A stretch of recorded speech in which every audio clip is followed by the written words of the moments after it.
Dahulu kala, di suatu desa kecil dekat lembah yang asri, tersebutlah dua bersahabat bernama Embro dan Pipo. Mereka adalah tipe pemuda yang berambisi untuk menjadi orang terkaya di desanya. Mereka kerap membicarakan impian dan ambisi mereka itu akan kekayaan, kehidupan, dan gaya hidup yang ingin mereka miliki nantinya. Mereka tidak takut untuk bekerja keras, hanya saja mereka masih belum mendapatkan kesempatan untuk dapat mewujudkan cita-cita mereka. Tanpa putus asa, mereka terus mencari dan mencoba gagasan-gagasan baru untuk mendapatkan kesempatan tersebut.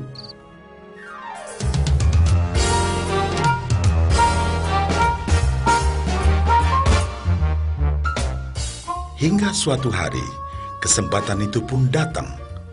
Desa mereka membutuhkan lebih banyak air.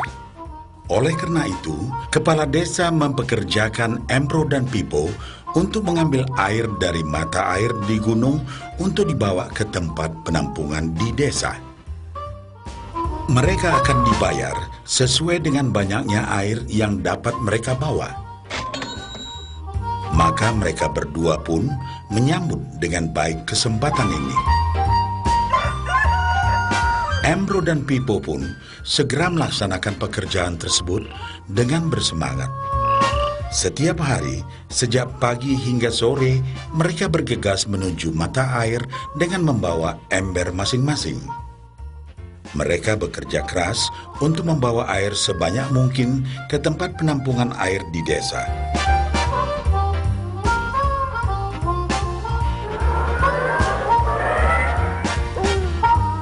Menjelang sore hari, mereka pun pulang dengan membawa upah dari hasil jerih payah mereka hari itu. Embro merasa puas sekali dengan pekerjaannya itu dan besarnya upah yang ia dapatkan.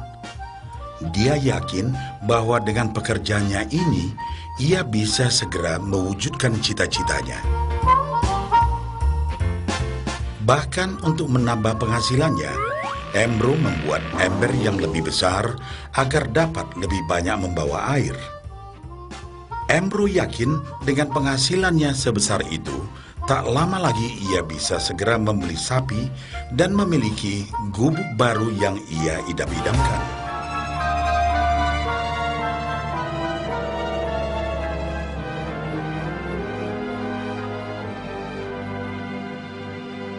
Lain halnya dengan Pipo. Dia merasa tidak nyaman dengan cara yang mereka lakukan itu. Ia mencari cara yang lebih nyaman untuk mendapatkan lebih banyak uang. Suatu hari, Pipo mendapat sebuah gagasan.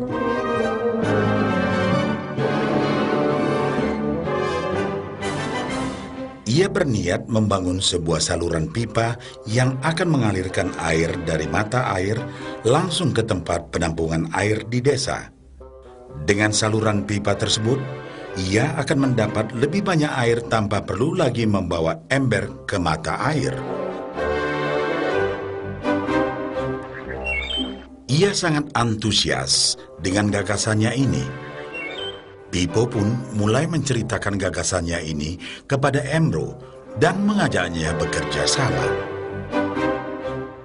Tetapi Embro tidak sependapat. Ia bahkan mentertawakan gagasan Pipo tersebut karena merasa dirinya mampu mendapatkan lebih banyak uang. Embro pun lebih sering lagi mengambil air dengan ember dan bahkan menggunakan ember yang lebih besar agar dapat membawa lebih banyak air ke desanya. Dengan cara ini, Embro yakin penghasilannya akan meningkat.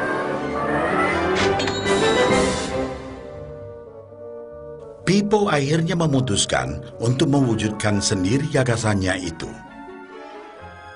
Dia mengerti bahwa tidaklah mudah untuk membangun dan menyelesaikan saluran pipa tersebut. Dibutuhkan beberapa tahun untuk bisa menyelesaikan dan menikmati hasilnya. Namun tekadnya telah bulat. Ia pun tetap bekerja mengangkat air dengan ember setiap hari seperti biasa. Tetapi di akhir minggu dan setiap ada waktu luang, Pipo bekerja keras menggali tanah yang banyak berbatu untuk membangun saluran pipanya. Pada bulan-bulan pertama, hasilnya hampir tidak kelihatan.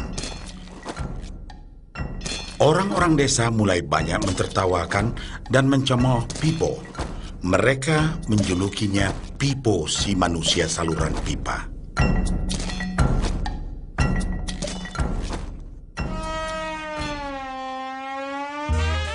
Sementara itu, penghasilan Embro telah meningkat 2 kali lipat.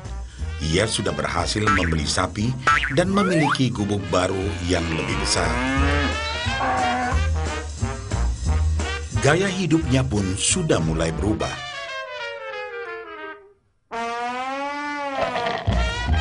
Ia sering menghabiskan waktu sepulang kerja di bar, menikmati hasil jerih payahnya mengangkat ember.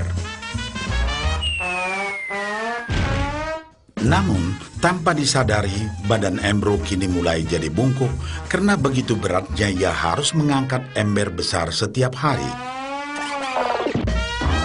Raut mukanya pun terlihat kelelahan.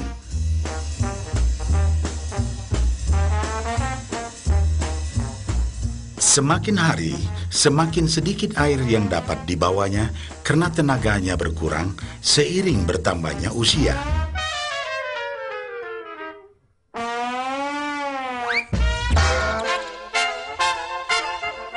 Bulan berganti bulan, tahun berganti tahun. Dan akhirnya, Pipo berhasil menyelesaikan saluran pipanya.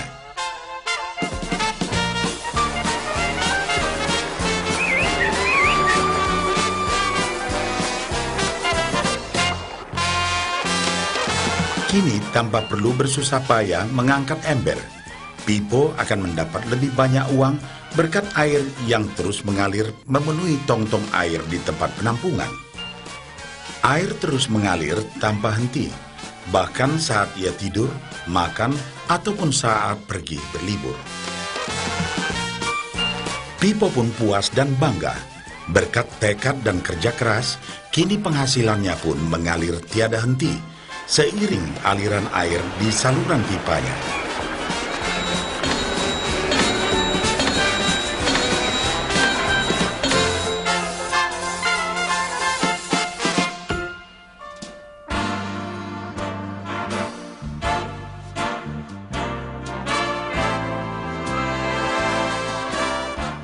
Setelah melihat cerita Embro dan Pipo, kita sadari bahwa cerita mereka menggambarkan kehidupan kita.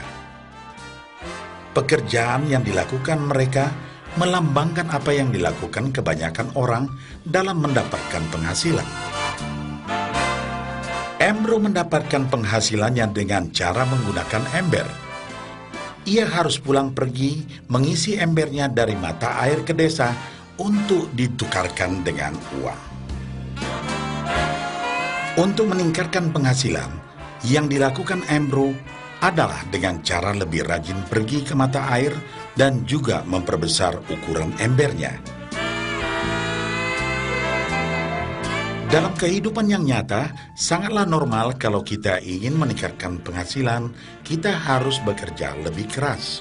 Misalnya, dengan bekerja lembur atau mungkin mendapatkan pekerjaan tambahan. Kita juga dapat memperbesar ember kita, yaitu dengan menerima posisi pekerjaan yang lebih tinggi.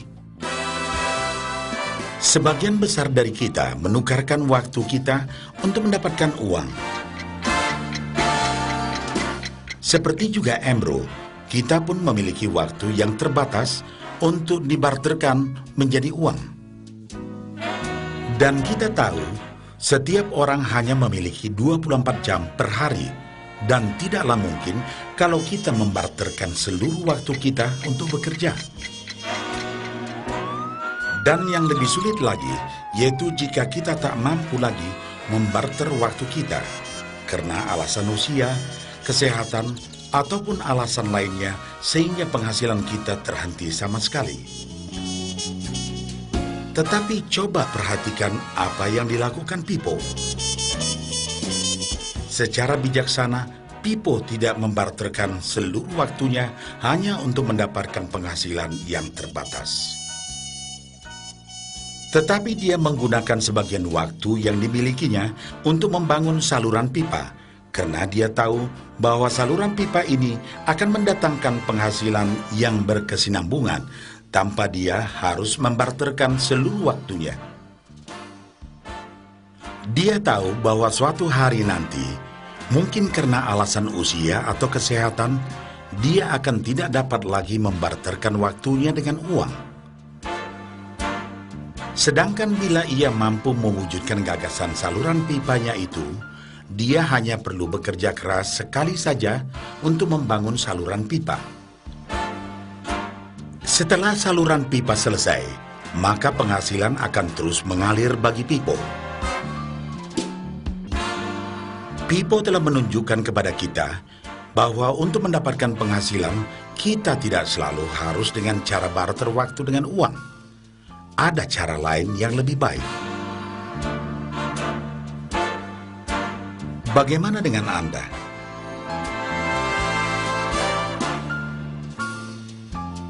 Apakah Anda masih seperti Embro yang membarterkan waktu Anda untuk mendapatkan penghasilan?